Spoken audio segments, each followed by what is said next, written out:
Eu construí tudo para ela, a casa dos sonhos em Lisboa, o negócio que nos tornou ricos.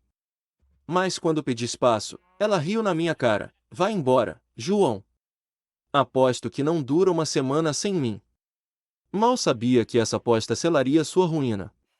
O que eu descobri no dia seguinte mudou tudo. Eu era João Mendes, 42 anos, dono de uma rede de cafés em Lisboa que transformei em império familiar. Casado com Ana há 15 anos, ela gerenciava as finanças enquanto eu cuidava das operações diárias. Nossa vida parecia perfeita, viagens a Porto, jantares no bairro Alto. Mas ultimamente, o estresse do trabalho me sufocava. Uma noite, após uma discussão acalorada sobre equilibrar família e carreira, eu disse: preciso de uma semana sozinho. Vou para um hotel em Cascais, para pensar. Ana cruzou os braços, com um sorriso sarcástico. Vai em frente, João. Deixa-me aqui na nossa mansão. Aposto que volta rastejando em menos de 7 dias, implorando por mim. Ri, achando que era bravata. Peguei uma mala rápida e parti ao amanhecer, dirigindo pela marginal com o sol nascendo sobre o Atlântico. O hotel era simples, quarto com vista para o mar, sem distrações. Liguei para ela à tarde. Tudo bem por aí? Ela respondeu seca: perfeito sem você no caminho. Os primeiros dias foram libertadores.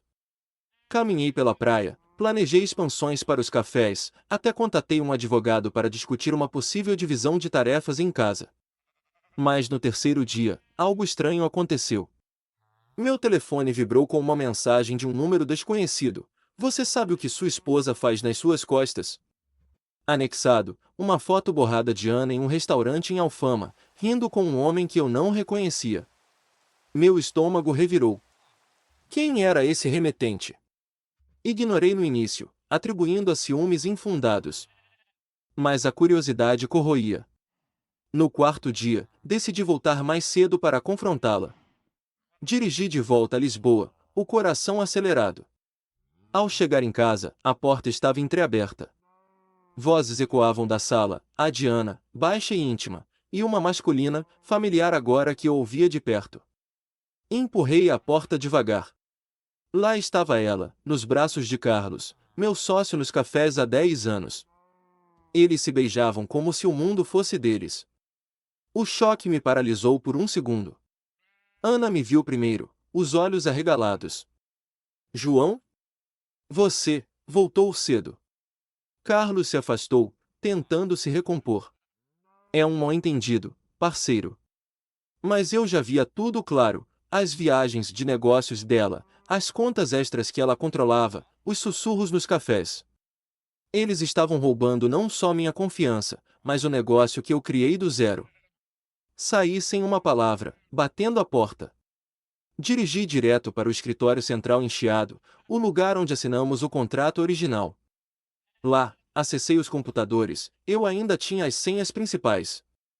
Relatórios financeiros piscavam na tela, transferências irregulares para contas offshore, assinadas por Ana e Carlos. Milhares de euros desviados para investimentos pessoais. Meu sangue ferveu.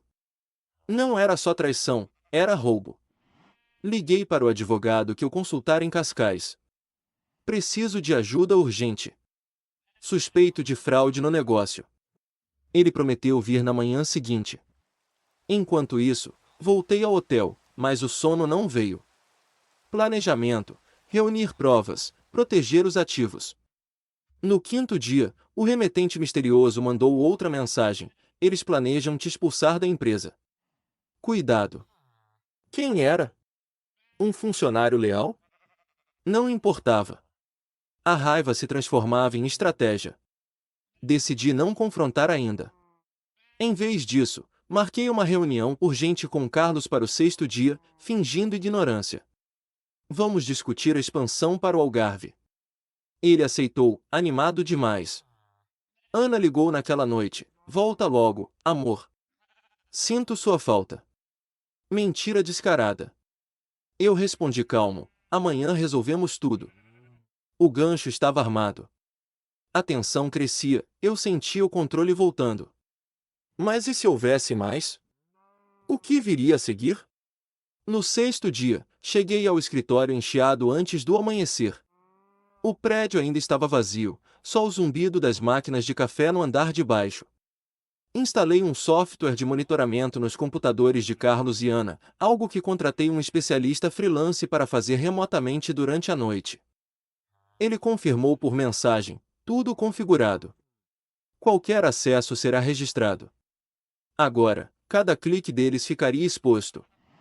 Liguei para o advogado, que já estava a caminho com documentos para congelar ativos.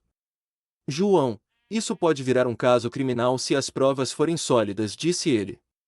Eu assenti para o telefone, focando no plano. Carlos chegou pontual, carregando uma pasta grossa. João, que bom te ver. Vamos falar da expansão para o Algarve. Tenho ideias ótimas. Sentei-me à mesa da sala de reuniões, fingindo entusiasmo. Sim, mas primeiro, revisei as finanças. Notei algumas transferências estranhas. Ele piscou, mantendo o sorriso. Ah, isso? Ana cuidou de uns investimentos. Nada demais. Puxei os relatórios na tela, datas exatas, valores desviados para uma conta em nome de uma empresa fantasma no Porto. Explique isso, Carlos. 15 mil euros no mês passado, para a consultoria. Ele gaguejou, suando. É um erro de contabilidade. Vou verificar. Mas eu já tinha mais. O software capturou ele tentando acessar arquivos confidenciais minutos antes, deletando e-mails. Não minta. Eu sei de você e Ana. E do roubo. Carlos se levantou, voz tremendo. Você não tem provas. A empresa é nossa, com o casamento. Errei aí, o casamento misturava tudo, mas o acordo inicial era meu. Liguei para o advogado no viva voz, entre agora. Ele surgiu na porta com papéis. João Mendes é o fundador e acionista majoritário. Qualquer desvio é fraude. Carlos empalideceu. Isso é chantagem. Não era. Entreguei-lhe uma carta de demissão forçada, com cláusula de não agressão. Assine, ou chama a polícia por desvio de fundos. Ele hesitou, mas rabiscou o nome. Agora, era hora de Ana. Dirigi para casa, o tráfego de Lisboa lento como sempre. Ao entrar, ela estava na cozinha, mexendo em papéis. João! Finalmente! Onde esteve? Peguei o telefone e mostrei as mensagens do remetente misterioso, mais as provas financeiras. Com Carlos. E roubando o que construí. Ela negou no início. Você está louco. São só amigos. Mas quando mostrei as transferências assinadas por ela, o castelo desabou. Era só uma aventura, João. Ele prometeu me dar o controle da empresa. Você sempre me ignorou. A raiva subiu, mas controlei. Vocês dois planejaram me expulsar. Eu tenho logs de tudo. Liguei para o advogado novamente, ele confirmou que uma auditoria externa começaria amanhã. Ana chorou, implorando. Por favor, não destrua nossa vida. Mas a vida que ela queria destruir era minha. Saí de novo, deixando-a sozinha com a realidade. No caminho para o hotel, o telefone tocou, o remetente. Bom trabalho. Sou o contador assistente, vi os desvios há meses. Não aguentei mais. Motivo revelado, lealdade ao negócio que eu criei. Agradeci, bloqueando o número depois. No 7º dia, a aposta dela se invertia. Marquei uma reunião com os funcionários principais, anunciando a saída de Carlos e a reestruturação. Vamos crescer limpos, disse eu. Eles aplaudiram, aliviados. Mas a tensão não acabava. Ana ligou à noite. João, podemos conversar? Eu errei, mas e os filhos? Eles precisam de nós dois. Não tínhamos filhos, mas ela jogava sujo, apelando para o futuro. Ignorei, focando no divórcio iminente. O advogado enviou o rascunho, divisão justa, mas ela perdia acesso aos fundos desviados. Ela contra-atacaria? Rumores de que Carlos buscava um advogado próprio circularam. Aumentei a segurança nos cafés, trocando senhas. Uma funcionária confidenciou: Ana tentou me convencer a falsificar documentos ontem. Mais uma camada de traição. Decidi confrontá-los juntos. Mandei uma mensagem para ambos: reunião final amanhã, no escritório. Sem truques. A resposta de Ana veio rápida: tudo bem. Mas você vai se arrepender. Ameaça velada? Chamei a polícia para Stanley, só por precaução. Enquanto isso, planejei o próximo passo: vender minha parte se necessário, recomeçar em Faro. A raiva virava determinação. O que eles fariam na reunião? Eu sentia o clímax se aproximando, com riscos inesperados à espreita. Cheguei ao escritório no 8º dia com o advogado ao lado, papéis em mãos para o divórcio e a auditoria. O lugar fervilhava de funcionários curiosos, mas mantive silêncio sobre os detalhes. Carlos e Ana apareceram juntos, o que confirmava a aliança. Entre na sala de reuniões, ordenei, voz firme. O advogado trancou a porta por segurança. Temos provas irrefutáveis, desvios de 50 mil euros, e-mails sobre planos para me derrubar da empresa. Mostrei os logs do software, capturas de tela com assinaturas deles. Carlos atacou primeiro. Isso é invenção sua, João. Vamos processar por difamação. Ana assentiu, voz trêmula. Sim, você está paranoico. Nossa vida em comum dá direitos iguais. O advogado interveio, lendo o acordo pré-nupcial que eu redigira anos atrás em Lisboa. Não. João é o único proprietário inicial. Os desvios configuram crime. Liguei para a polícia, que esperava do lado de fora. 2 agentes entraram, algemando Carlos por tentativa de fraude. Ele resistiu, gritando: você me traiu primeiro, sabotando minhas ideias. Revelação parcial: ele alegava que eu ignorava suas sugestões de expansão, motivando a vingança. Ana implorou aos agentes: espere, eu coopero. Foi ideia dele. Traição interna agora, virando um contra o outro. O advogado gravou tudo em vídeo, prova adicional. Vocês têm 24 horas para devolver o dinheiro, ou o processo criminal prossegue. Saíram escoltados, Carlos furioso, Ana em lágrimas. Voltei ao hotel, mas a paz durou pouco. Meu telefone tocou, um número de Faro. João Mendes? Sou o inspetor da Polícia Financeira. Recebemos denúncia anônima sobre lavagem no seu negócio. Choque. Quem denunciou? Não fui eu. Alguém mais profundo na conspiração? Investiguei discretamente, ligando para o contador assistente que me alertara. Não fui eu, mas ouvi rumores de um parceiro externo de Carlos, um investidor de Porto que queria comprar a empresa barata.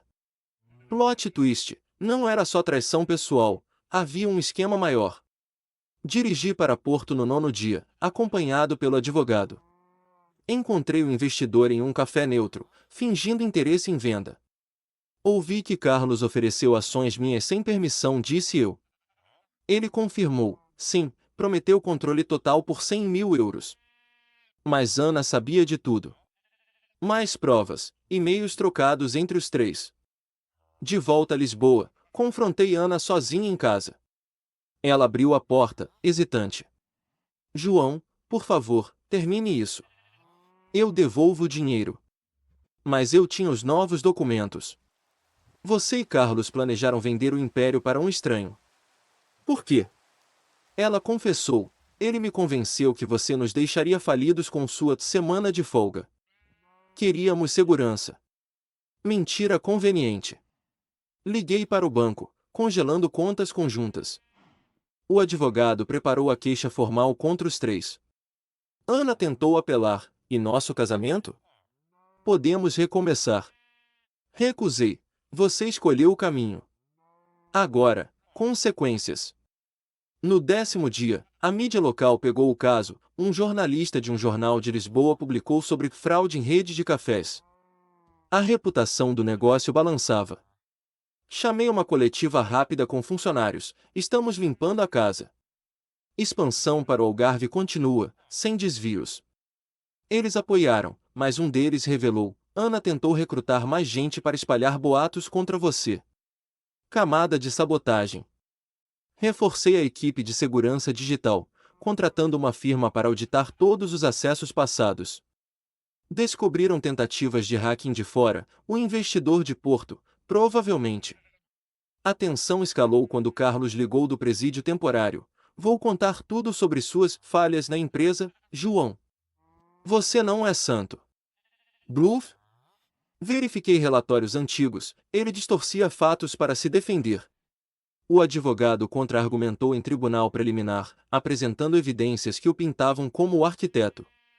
Ana, solta sob fiança, apareceu no escritório no 11º dia, com um envelope. Aqui está o dinheiro de volta. Pare o processo. Mas era parcial, só metade. O resto some se você insistir, ameaçou.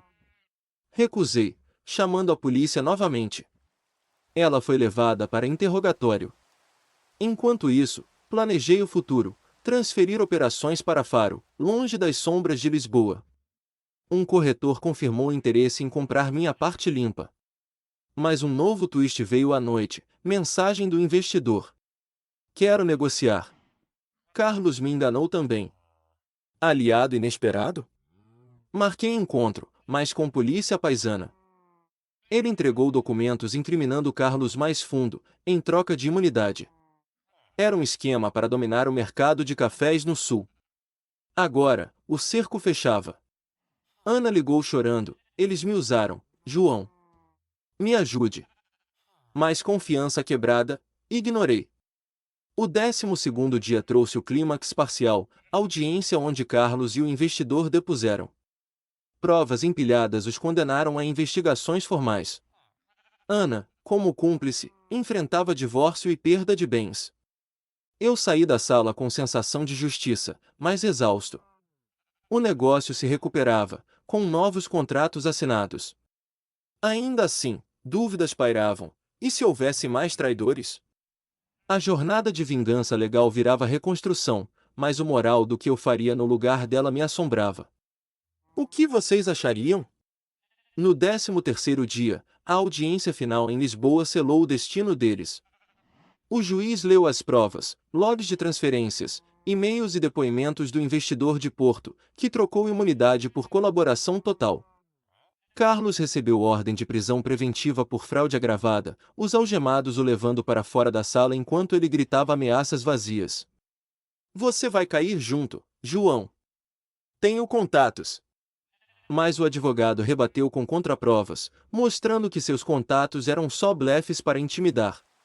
Ana, ao lado, ouviu a sentença dela, fiança revogada, processo por cumplicidade em desvio de fundos, com perda imediata de acesso a qualquer conta conjunta. Ela se virou para mim no corredor, voz baixa. João, por favor, testemunhe a meu favor. Foi ele quem me arrastou nisso. Recusei, assinando os papéis do divórcio que o advogado preparara. Você assinou os cheques, Ana. Assuma. Saí do tribunal com o peito leve pela primeira vez em semanas, dirigindo direto para o escritório encheado. Lá, a equipe esperava atualizações, anunciei a limpeza completa. Carlos está fora, a auditoria confirma, perdemos 60 mil, mas recuperamos 80% via bloqueio judicial. Assinamos novos contratos de lealdade, com bônus para quem ficou ao meu lado. Mas o twist veio à tarde, um pacote anônimo chegou ao escritório, contendo um pendrive com áudios. No hotel, reproduzi, voz de Ana negociando com o investidor. João nunca suspeitará se vendermos devagar. Mais incriminador que tudo. Liguei para o promotor, provas adicionais. Ela orquestrou parte do esquema. Ele confirmou a inclusão no processo. Ana ligou minutos depois, pânico na voz. Você recebeu algo? Foi Carlos, ele quer me culpar mais. Neguei, mas usei para pressionar, volte o resto do dinheiro amanhã, ou os áudios vão ao juiz. Ela concordou, transferindo via banco monitorado. No 14º dia, transferi operações parciais para Faro, alugando um espaço novo no centro histórico. O corretor fechou a venda de uma filial em Lisboa para um comprador limpo, injetando capital fresco. Boa jogada, João. Seu negócio renasce, disse ele ao assinar. Mas tensão nova surgiu, um e-mail de um ex-funcionário de Carlos, alegando que Ana tentará suborná-lo para falso testemunho. Ela ofereceu 5.000 para dizer que você manipulou as finanças. Mostrei ao advogado, ele preparou contramedidas, incluindo o depoimento do homem. A rede de mentiras se desfazia, camada por camada. De volta a Lisboa para coletar os fundos restantes, encontrei Ana no banco, escoltada por seu novo advogado. Aqui está tudo, disse ela, entregando o comprovante. Mas o homem ao lado sussurrou, meu cliente contesta o divórcio. Alegamos copropriedade total. Bluff detectado, o pré-nupcial invalidava. Meu advogado interveio na hora, apresentando o documento original. Assinem a renúncia, ou perdem mais em tribunal. Eles cederam, Ana assinando com mãos trêmulas. Acabou, João. Eu perco a casa, os carros. Respondi, você escolheu roubar nosso futuro. Agora, reconstrua sozinha. A tarde trouxe alívio parcial. O contador assistente, meu aliado inicial, pediu reunião. Vi mais, Carlos planejava um golpe maior, envolvendo fornecedores falsos no Algarve. Forneci os detalhes à polícia, que prendeu 2 cúmplices menores. O esquema colapsava por completo. No 15º dia, finalizei a mudança para Faro, treinando uma equipe local. Um café teste abriu, lotado de clientes curiosos pela notícia da renovação ética. Vendas subiram 20% na primeira hora. Liguei para o velho amigo em Porto, preciso de conselho para expandir Sul. Ele topou parceria honesta. Mas Ana não desistia. À noite, mensagem, encontrei provas de que você sabia dos desvios e ignorou. Vamos negociar fora do tribunal. Anexo, um relatório antigo, distorcido para me incriminar. Raiva subiu, mas chamei o perito forense digital. Falsificação clara, confirmou ele em meia hora. Enviei ao juiz, pedindo restrição de contato. A polícia emitiu ordem, ela não podia se aproximar. Twist final, o investidor depôs remotamente, revelando que Ana iniciará o contato anos atrás, durante uma viagem de negócios a Porto. Motivo? Insatisfação com minha dedicação ao trabalho. No 16º dia, o divórcio foi homologado, eu ficava com o negócio principal, ela com bens mínimos, sob supervisão judicial. Carlos pegou 6 meses iniciais, mas probatiam. O negócio se estabilizava, com planos para 3 novas unidades no sul. Caminhei pela praia de Faro ao pôr do sol, sentindo o peso saindo. Mas reflexões vinham, e se eu tivesse confrontado antes? A traição machucava, mas a lei restaurara a balança. Ana enviou uma última mensagem, bloqueada, você venceu. Mas perdoe um dia. Ignorei, focando no recomeço.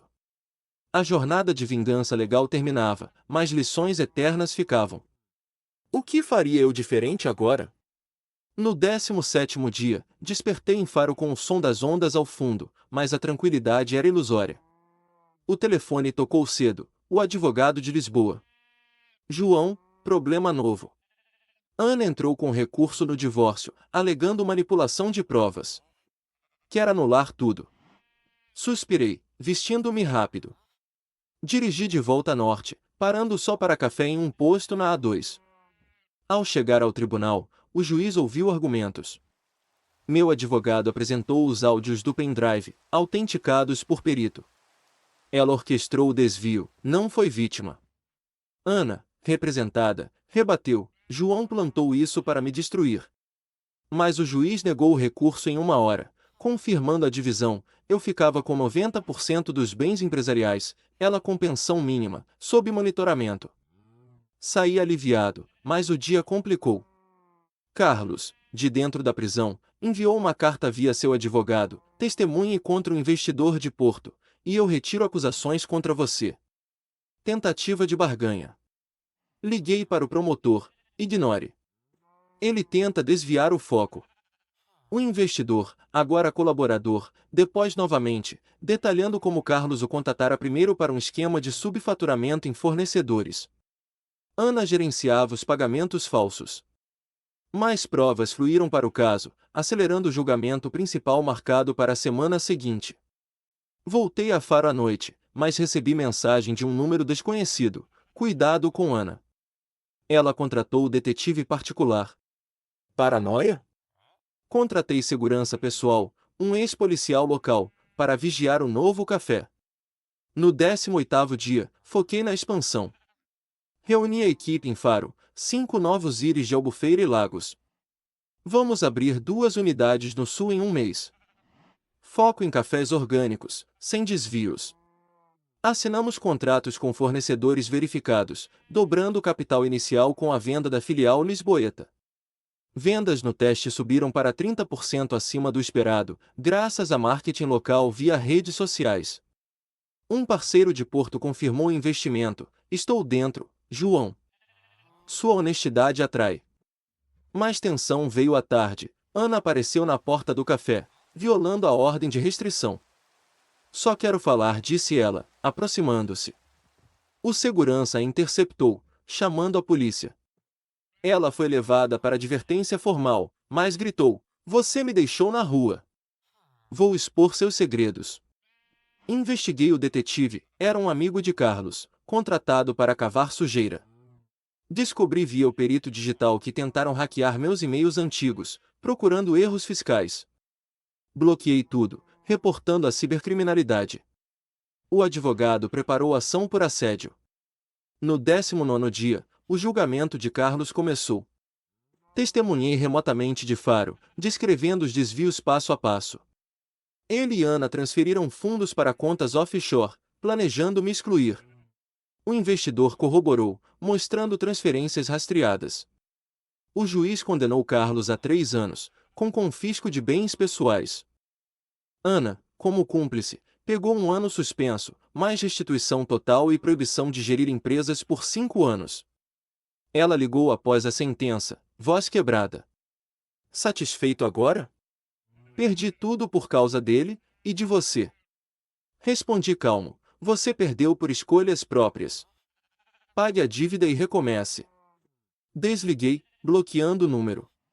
O negócio prosperava. O primeiro café em Faro faturou recorde, atraindo turistas de Espanha. Expandi para delivery em Lagos, contratando mais 10 locais. Um banco ofereceu linha de crédito, baseado na auditoria limpa. Sua reputação se recuperou rápido, disse o gerente ao assinar. Mas um twist final veio no 20º dia. O contador assistente revelou mais. Ana planejava um segundo golpe, vender segredos de receita para concorrentes em Setúbal. Provas? Um e-mail não enviado, interceptado no servidor. Entreguei ao promotor, fechando o caso de vez.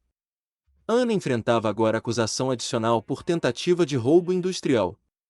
O juiz a convocou para interrogatório. Ela confessou sob pressão, recebendo extensão da pena suspensa para 2 anos. Carlos, sabendo, tentou suicídio na prisão, mas foi contido. Notícia que vazou para a mídia local, pintando-o como o vilão principal. Eu evitei entrevistas, focando no crescimento. No 21º dia, abri o segundo café em Albufeira, com cerimônia simples, equipe e família distante aplaudindo. Vendas iniciais bateram metas em horas. Um velho amigo de Lisboa visitou. Você transformou traição em triunfo, João. Meses se passaram rápido. O império de cafés agora cobriu o Algarve, com planos para Évora. Recuperei todos os fundos desviados via leilão judicial dos bens de Carlos. Ana sumiu de cena, mudando para o interior de Portugal, trabalhando em um emprego comum, lição dura de responsabilidade. Eu, aos 43, namorava casualmente uma gerente de Faro, construindo devagar. O trauma da traição moldou, contratei auditorias trimestrais, promovi lealdade com ações para funcionários. Um dia, recebi carta dela, aprendi minha lição. Desculpe pelo que fiz. Espero que prospere. Guardei sem responder, mas perdoei internamente, não por ela, mas por mim. Olhando para trás, a semana de espaço que pedi salvou tudo. Sem ela, o esquema teria me afundado. A vingança legal, sem violência, restaurou justiça. Eles pagaram com consequências reais, eu com reconstrução. O negócio valia o dobro agora, empregando 50 pessoas. Caminhei pela praia de Faro, sentindo equilíbrio. Mas uma dúvida persiste. E se eu tivesse perdoado cedo, evitando o caos? Ou a firmeza foi essencial? O que fariam no meu lugar? Perdoar e arriscar mais traição? Ou lutar pela justiça total? Compartilhem nos comentários. Qual moral tiram dessa escolha?